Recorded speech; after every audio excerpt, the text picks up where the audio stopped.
Hello and welcome to Express News. In the next half an hour, we'll get you all the latest news and updates. My name is Abhishek Mahajan. We'll start with the top story.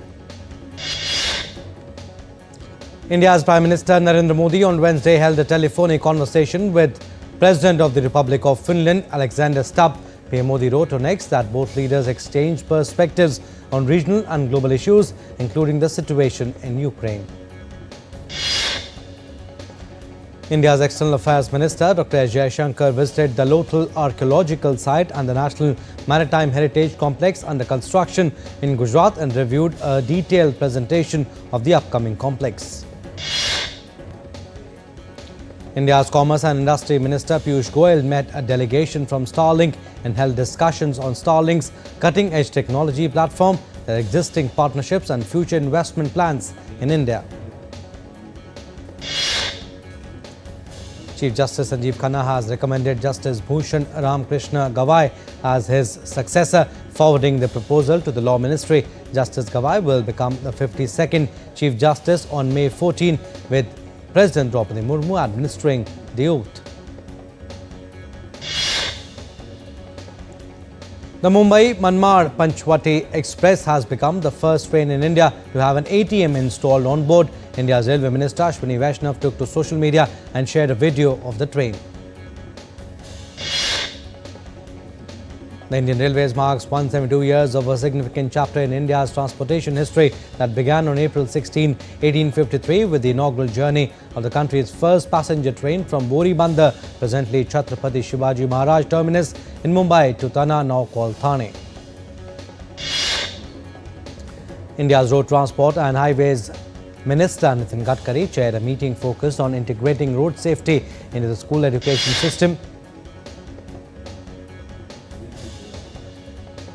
Under the Pradhan Mantri Gram Sadak Yojana, a 22-kilometer road has been constructed from Kalakot to Siot in Jammu and Kashmir. The new road brings much-needed connectivity for residents in the remote areas of Rajouri district. India on Tuesday slammed Pakistan for its unfounded remarks on the Waqf Amendment Act that was passed by Parliament on April 4 and got the President's assent a day later. India's Foreign Ministry spokesperson Randeep Jaiswal said that Islamabad has no standing on the issue and should look at its own abysmal record in protecting the rights of minorities. Advocating for reforms to the UN Security Council, Permanent Representative of India to the UN, Parvatneni Harish, delivered the statement of G4 at the Intergovernmental Negotiations on Security Council reforms focused on size and regional representation. In the Bastar division of Chhattisgarh, 2 Naxals were killed in an encounter on the Kondagaon-Narayanpur border. An AK-47 rifle along with ammunition and explosives were recovered from the site. In India's Union Territory of Jammu and Kashmir, search operation continues in the dense forest of Lasana in Poonch district for the second day after an encounter began during a joint operation conducted by the Indian Army and Jammu and Kashmir Police in the Surankot area on Tuesday. Chief of Defence Staff General Anil Chauhan unveiled the book Bravest of the Brave in Delhi that honours the heroic legacy of Naib Subedar Chunni Lal, a gallant soldier in India's military history. The Indian Army Field Hospital deployed in Mandalay as part of Operation Brahma, the disaster relief and rescue operation undertaken by the Indian government, returned to India on Tuesday. The 6th edition of the joint military exercise Dust Lake between India and Uzbekistan began at the Foreign Training Node in Pune on Tuesday. The 14-day exercise will focus on the counter-terrorism operations in sub-conventional domains and will include both Army and Air Force elements. The Indian Army showcased its prowess in the plateau sub-sector along the line of actual control in North Sikkim, which is one of the highest and the coldest battlefields in the country. P. Kumaran, Secretary East in Ministry of External Affairs, signed the condolence book at the High Commission of Malaysia in New Delhi on passing of former PM of Malaysia, Abdullah Badawi. Under Pradhan Mantri Ujjwala Yojana, launched in 2016, providing free LPG connections to those who needed it most, now 10.33 crore women in India live in homes filled with clean air. Delhi government issued notices to all the schools in the national capital against complaints of exorbitant fees and harassment of parents and students. Indian equity indices ended on a positive note on Wednesday, with Nifty up by 108.65 points at 23,437.20. At close, the Sensex was up 309.40 points at 77,044.29. Indian rupee ended marginally higher at 85.68 per dollar on Wednesday. Gold futures maturing on June 5 is priced at Rs 95,174 per 10 grams on the multi-commodity exchange. Silver futures for May 5 maturity stood at Rs 96,500 per kg on the MCX. Brent crude oil on Wednesday was up by $0.64, priced at $65.31 US. The cumulative exports of merchandise and services in India during the financial year 2024-25 is estimated to grow by 5.5% at $820.93 billion US as compared to $778.13 billion in the last fiscal year. Mexico seeks to reopen trade talks with the US after Washington signaled its plan to exit a key tomato deal. The agreement protected Mexican tomatoes from heavy anti-dumping duties. Colombia has issued global bonds worth up to $3.8 billion maturing in 2030 and 2035. The proceeds will help meet its 2025 financing goals. Nvidia expects a $5.5 billion revenue hit this quarter due to new US licensing rules. The restriction impacts sales of its key chip to China. UK Supreme Court on Wednesday has ruled that legal definition of a woman is based on biological sex. The court upheld an appeal by a campaign group on whether transgender women are legally women under equality legislation, ruling that the law referred to a biological woman and biological sex. White House Press Secretary Caroline Leavitt revealed that US President Donald Trump has signaled his willingness to engage in a trade deal with China and is waiting for Beijing to make the first move.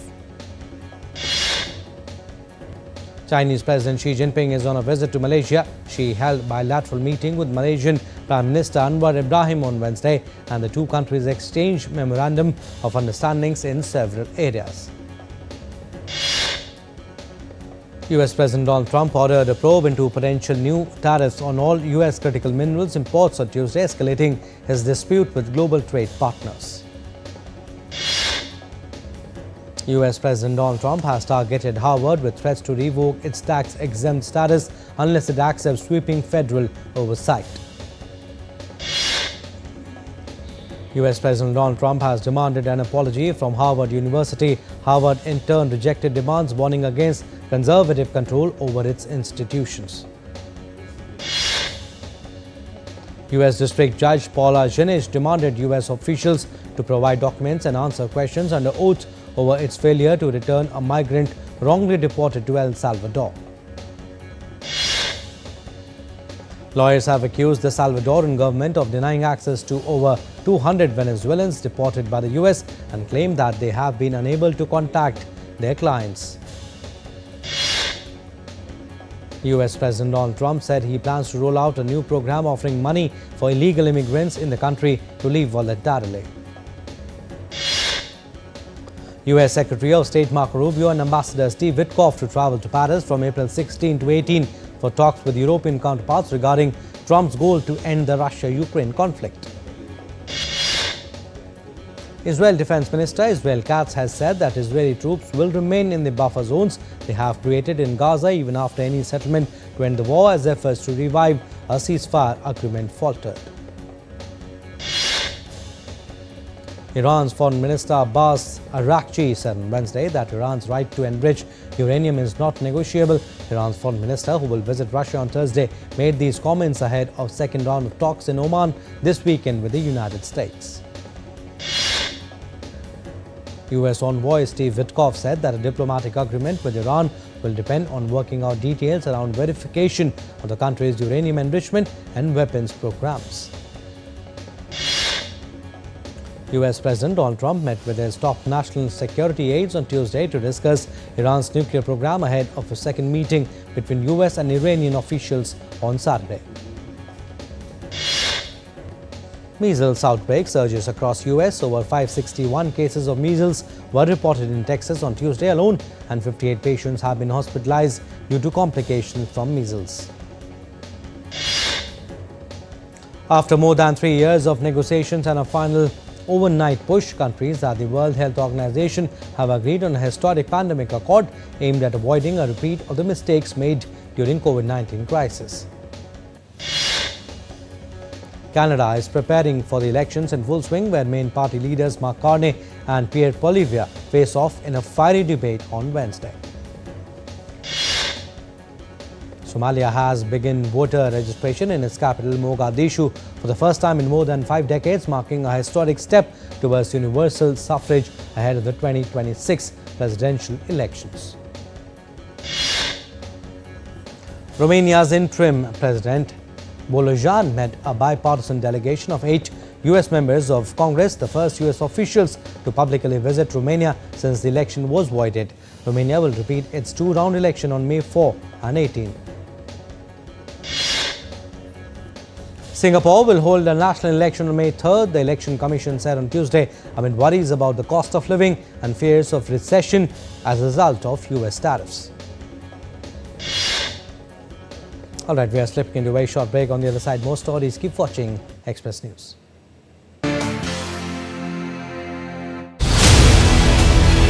Prime Minister Narendra Modi's landmark Sri Lanka visit. From defence cooperation to energy and digital connectivity. Many firsts enhancing bilateral ties. Buddhism and Ramayana.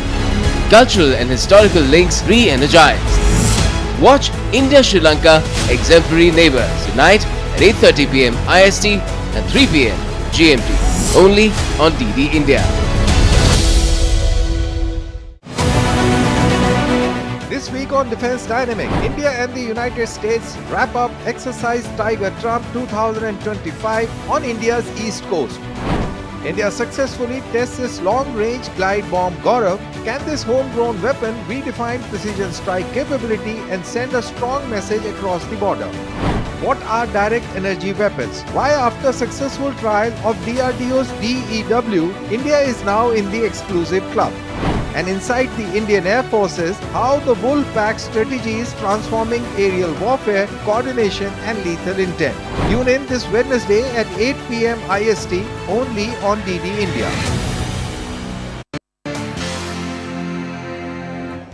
Welcome back. You're watching Express News. I'm Abhishek Mahajan. Some more stories. A sandstorm hit parts of Basra, Iraq, causing poor visibility and health issues. Around 1,041 suffocation cases were reported, according to the Basra Health Directorate. Indigenous representatives from around the world gathered in front of Brazil's foreign ministry. They called for a just energy transition ahead of the COP30 climate summit. Leaders from Brazil, Canada, Colombia and African nations joined the rally, urging for policies recognizing indigenous rights and their role in protecting ecosystems. The group held a powerful banner painted with ashes from recent Amazon fires. It symbolized the environmental destruction they are fighting against.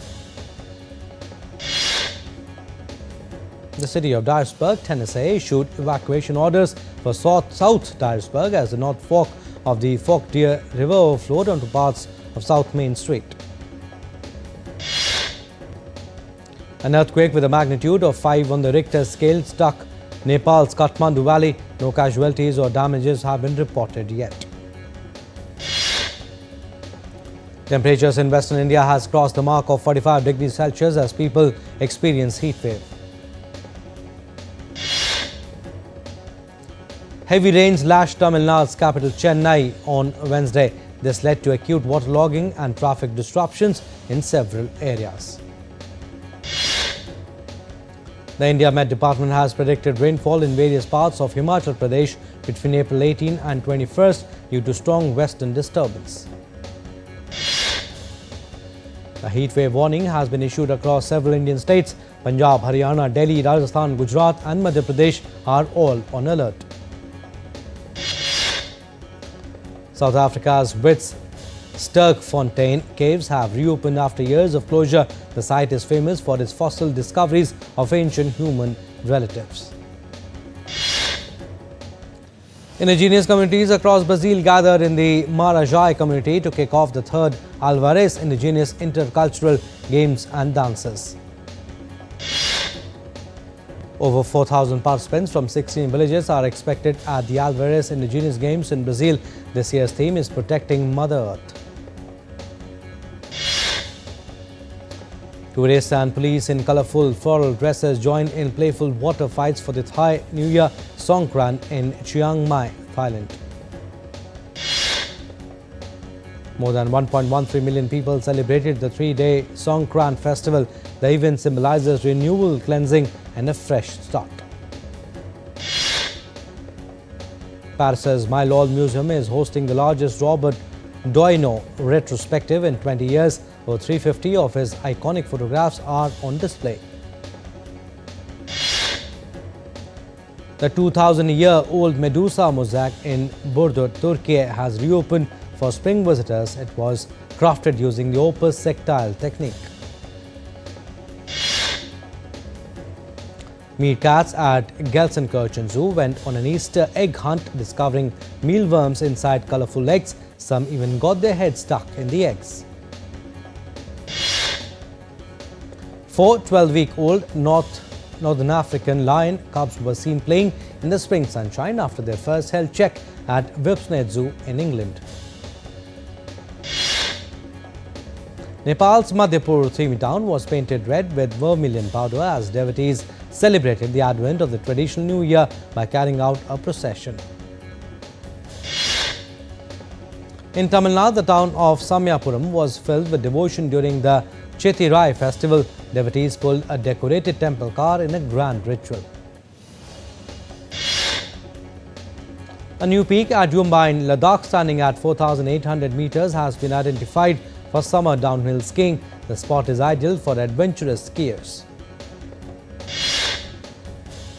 Senegalese music icon Youssou N'Dour returned to Dakar with a new album and tour. He shared that he simply can't live without music. US rapper and actor Ice Cube left his handprints and footprints in cement outside the TCL Chinese Theatre in Hollywood during a special ceremony. Celebrities like Anna Sawai, Tomohisa Yamashita and Sonam Kapoor attended Dior's Fall 2025 fashion show. The event took place at Kyoto's historic Toshi Temple. Following the success of Godzilla x Kong, the New Empire, veteran Hollywood actor Sam Neill joins the star cast of the upcoming Monsterverse film. Streaming giant Prime Video announced the India premiere of miniseries Fellow Travellers, created by Ron Nice-Swanner. The political thriller is set to release in India on April 17. April 16 marks Charlie Chaplin's 136th birth anniversary. Through his iconic Little Tramp persona, he redefined the perspective of art and continues to inspire generations. Rapper Snoop Dogg announced new gospel album Altar Call. It is scheduled for release on April 27 under Death Row Records. Hollywood actor Jesse Eisenberg's upcoming musical comedy, which is a follow-up to the Oscar-winning film A Real Pain, has added Hall Bailey and Havana Rose Liu as new cast members. Convicted in 2020 of rape and criminal sexual assault, Hollywood producer Harvey Weinstein returns to Manhattan courtroom for a new trial on rape and sexual assault charges. The cast of Prime Video's new series Étoile walks the red carpet in New York. The show premieres globally on April 24th. Blake Lively and Anna Kendrick attended the London premiere of Another Simple Favor. The film will stream on Amazon Prime Video starting May 1st. Bollywood actor Imran Hashmi starrer Ground Zero is all set to release on April 25th. The film is based on a true incident and pays tribute to BSF soldiers. The Jallianwala Bagh massacre film Kesari Chapter 2 featuring Akshay Kumar, R. Madhavan and Ananya Pandey is set to release in theatres on April 18, marking 106th anniversary week of the massacre. In sports, Indian shooter Suruchi Inder Singh clinched gold, while double Olympic medalist Manu Bhaker won silver medal in the women's 10-meter air pistol event at the Shooting World Cup in Lima. Earlier, Saurabh Chaudhary won his first individual medal in the World Cup since 2022, bagging bronze in men's 10-meter air pistol event. In IPL, Punjab Kings defeated Kolkata Knight Riders in a low-scoring thriller by 16 runs in Mullapur on Tuesday. Punjab Kings posted a modest total of 111. KKR's chase appeared comfortable at 60 for 2 when Yuzvendra the Chahal's outstanding spell triggered a collapse, helping Punjab bowl out Kolkata for 95. Delhi Capitals will host Rajasthan Royals in match 32 of the Indian Premier League 2025 at the Arun Jaitley Stadium in Delhi today. Lucknow Super Giants received a major boost as fast bowler Mayank Yadav has joined the squad. The 22-year-old pacer is likely to be available for LSG's next game against Rajasthan Royals. Indian batter Shreyas Iyer has won the ICC Men's Player of the Month award for March 2025, surpassing competitors Jacob Duffy and Rachin Ravindra from New Zealand. In soccer, Paris Saint-Germain kept alive its dream of a first Champions League title on Tuesday by squeezing past Aston Villa 5-4 on aggregate after a thrilling second leg of its quarter-final, which the English side won 3-2. Five-time European champions Barcelona reached their first Champions League semi-final in 6 seasons with a 5-3 aggregate victory, despite being beaten 3-1 by Borussia Dortmund on Tuesday. Real Madrid host Arsenal in the UEFA Champions League quarter-final second leg on Wednesday.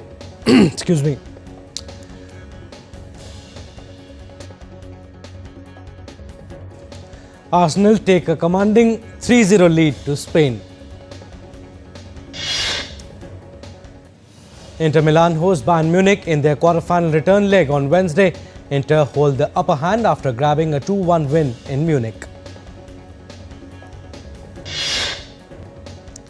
Spanish Football Federation on Tuesday said that Real Madrid forward Kylian Mbappe will serve a one-match suspension following his tackle on Deportivo Alaves' Antonio Blanco.